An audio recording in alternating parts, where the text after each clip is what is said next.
Ivan Beck is a name that most theorists of the Kane Pixels Backrooms web series is familiar with, for the simple fact that a majority of the lore associated with the Backrooms itself is tied in direct relation to him.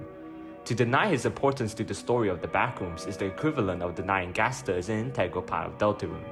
But upon engaging in chat with my cousin, I once again had to remember the fact that in terms of the general populace understanding of the Backrooms web series, the name Ivan Beck is effectively alien to them. They may know Marvin or Peter or even Ravi, but those people are just a sideshow, expendable even. They are nowhere close to the level of importance Ivan Beck has, and yet, no one knows who he is. Except for one mention of the name in First Contact, Ivan Beck does not show up at all in the Backrooms series at any given moment. His presence is entirely off-screen. His name is barely known by audiences, and yet he haunts the narrative of the Backrooms series. So why does this unknown individual have a large chunk of the Backrooms OST dedicated to him? Why is he the man in the still life track covers? And why is it that Kane's end goal is not making the Backrooms movie, but a limited series revolving around him? Well, as Mr. Peanut Butter once said, let's find out. Ivan Beck was born in Karlovy Vary, Czechoslovakia to Antonin Beck and Doris Beck in 1931. Likely as a result of World War II, Ivan Beck migrated to the United States of America where he lived for the remaining duration of his life. Now as an adult, he becomes interested in energy and in 1972 takes on an advisory role in experimenting with the best fuel to use in their fusion experiments, which is when the events of Overflow take place. While staying late at night working on the 2nd of August that year, Ivan Beck is suddenly caught in a catastrophic power overload, causing a temporary threshold to the Backrooms, more formally referred to as the Complex, causing it to take form based on Ivan Beck's memories and life. I will refer to the Backrooms as the Complex for the remainder of the video, by the way. This incident was caused by the powerful August 1972 solar storm, which most likely with the experiment produced an immense magnetic distortion on the fabrics of reality, which opened a window to the Complex as represented by the green light, which is the mysterious force that governs the Complex and generates runes. Ivan Beck suffers from post-traumatic amnesia as a result of this incident and is heavily implied to have lost vision in one eye as a consequence. The next 10 years following this is pretty much uncharted territory, as the next event on the timeline comes in 1982 in the video Prototype, where Ivan Beck, under the supervision of Philip R. Heyman, attempts to establish a threshold using an early version of the low-proximity magnetic distortion system at Oak Ridge Laboratory. His understanding on the mechanics of the complex at this point in time is fairly low, which causes the experiment to fail. But this does catch the interest of certain figures who decide to hire Ivan to work at a certain company in Silicon Valley in the 1980s. That company's name was Async. Now working at Async, Ivan Beck works his way up the ranks to the position of Vice Director, only second behind the Async's director, Lawrence.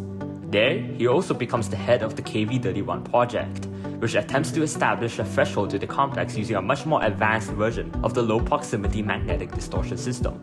The project KV-31 is actually named after Ivan's birthplace and birth year, Karlovy Vary, 1931. This suggests that the complex has a much deeper personal connection to Ivan himself and his past than what it is marketed as, and reveals to us that not only is the complex meant to introduce energy and space to the world as 1972 Ivan wanted, but that he himself has very personal stakes in this matter. In April of 1988, Ivan Beck holds a press conference to the public, revealing how this project, although details unspecified, will solve the world's energy and housing problems, following his philosophy that compromises the depth of innovation. 1 year later, Async successfully makes contact with the complex. Ivan Beck secures a deal with the Department of Energy with the promise of infinite energy and markets the complex as A-Space. However, much is debated on whether this is truly Ivan's intentions or simply a ploy to market the complex while Ivan chases his true goals. However, during the signing of the contract with James D. Watkins, Peter Tench reappears in Async after being presumed dead 2 months ago. The supervisor at the time, Clyde, calls Ivan Beck to inform him about the incident. Async, having previously faked Peter's death to preserve the secrecy of KV-31, holds Peter for an indefinite amount of time until they figure out what to do. Peter, however, flees back into the complex, having believed that Async was an illusion put out by it. But Peter is mistaken here. The complex isn't connected to him and he has no real value for his underlying machinations. Ivan does. Stemming from the events of Overflow in 1972, Ivan Beck's own mind was the one who gave the complex its form. Beforehand, it was just an empty void. We know the complex we see in 1989 is the same one Ivan saw in Overflow, as the light trophus and ballast dates do not predate 1972. We know that the complex's form and appearance was at least initially based on Ivan's memories, with evidence stemming from the found footage videos. In found footage 3, behind this window here is a wall painting on a church in Knihora, Czechoslovakia. In found footage 2, Madison encounters this painting made by George Brem, which Kane confirmed was someone Ivan knew, and it is infested with the life form. Furthermore, George Brem is actually Kane's great-great-grandfather, which is why Kane is able to use his paintings in his filmography. This means that the protagonist in found footage 1, Kane himself, is the descendant of someone that Ivan was acquainted with. Every single clock in the complex reads the time 7:16, which connects to the date that Ivan was born, July 16th. All of this is proof that Ivan Beck has a very personal link to the complex. But how does Ivan know this, and why is he so invested in it?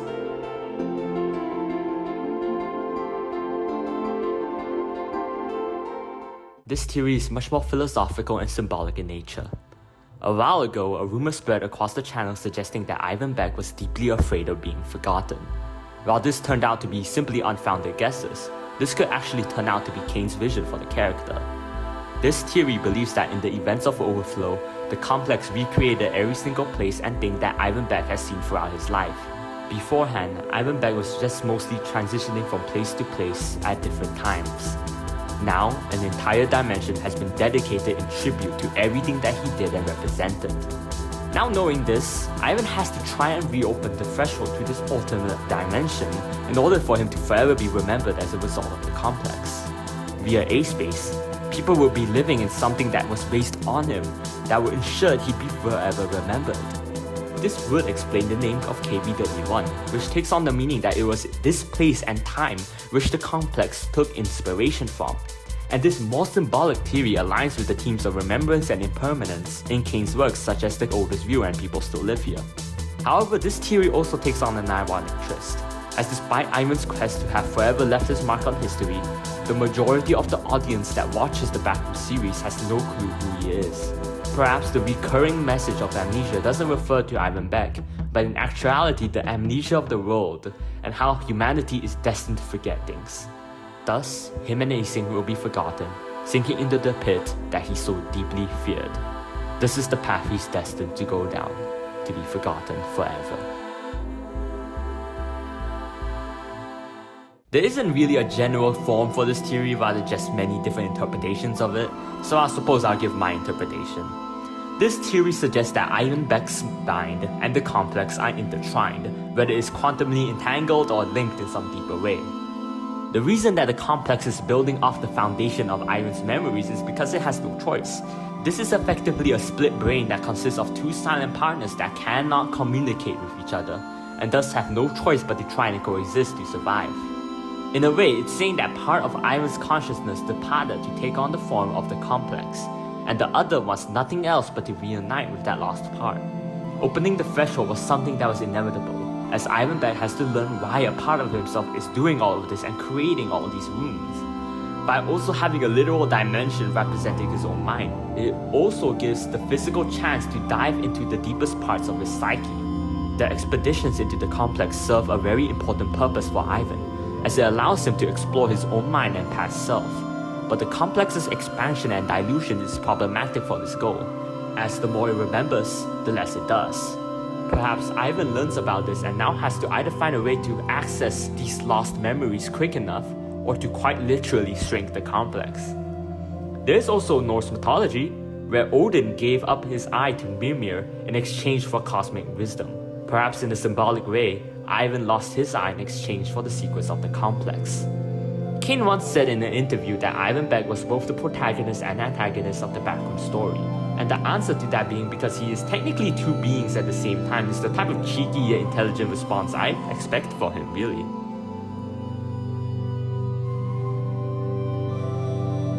This theory is heavily reliant on what exactly happens in the events of Overflow. and basically frames this episode as the most important event in the entire show. Since this is my theory, allow me to cue some heavenly light to bolster it. It was just another night in the office. He was simply looking for the best tellurium sample for his experiments. He couldn't imagine what would happen next. In this moment, he witnessed the birth of a new universe in tribute to his life. Now, the more the complex remembers, the less it does, meaning that when the complex remembered the least, its recreations were the most accurate. Following this logic, what Ivan Beck saw was a childhood memory of himself with his family in Karlovy Vary, Czechoslovakia. This was no window into another dimension. For Ivan, this was a window into himself, a window that never existed until now. Maybe he didn't know his family that well, maybe they died in the war, and maybe it's blocked him from ever accessing those memories. But the complex reached into the deepest parts of his soul and set it free. It was all there, his childhood house, the stream, and the trees. But that wasn't the only part. His family was there too, an exact replica of them acting just like how they did in real life. And lastly, there was himself, a young boy oblivious to the world around him. The green light grows ever more luminous and swallows the entire room that he is in. He is now completely surrounded by it, but he doesn't care, because he is seeing something that he has never seen before, his past. And as soon as that moment came, it's gone. Everything that Ivan has done has been in chase of what he saw in that brief window in Overflow, chasing a runaway dream of reliving everything that he's lost. These rooms and people, they're out there somewhere in this vast infinite space known as the Backrooms. This is the project known as Karlovy Vary 1931, and this is what he truly sets out to accomplish. But he won't find himself there, because he doesn't really exist.